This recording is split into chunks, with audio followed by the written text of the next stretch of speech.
Run of অর্থাৎ দ্বিতীয় দফায় গড়িয়েছে ইরানের প্রেসিডেন্ট নির্বাচন। শীর্ষ দুই প্রার্থীর কেউই 50% বেশি ভোট না পাওয়ায় রান অফে গড়ায় এই নির্বাচন।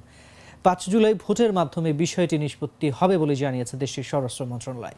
শুক্রবার ইরানে আগাম প্রেসিডেন্ট নির্বাচনের ভোট গ্রহণ হয়। এতে মূলত দুজন প্রার্থীর মধ্যে তীব্র প্রতিযোগিতা হয়। তবে এগিয়ে থাকা প্রার্থী সাবেক স্বাস্থ্যমন্ত্রী মাসুদ পেজেশকিয়ানও 50% ভোট পেতে ব্যর্থ হয়েছেন। প্রথম পর্বের চূড়ান্ত ফলাফল অনুযায়ী দেশটির সাবেক স্বাস্থ্যমন্ত্রী ও সংস্কারপন্থী নেতা মাসুদ পেজেশকিয়ান 1,04,00,000-এর বেশি ভোট পেয়ে বিজয়ী হয়েছেন। তার নিকটতম প্রতিদ্বন্দ্বী সাবেক প্রধান পরমাণু আলোচক ও ইরানের সর্বোচ্চ নেতা আয়াতুল্লাহ আলী খামেনির অনুগত সাইদ জালিলি পেয়েছেন প্রায় 95 লাখ ভোট।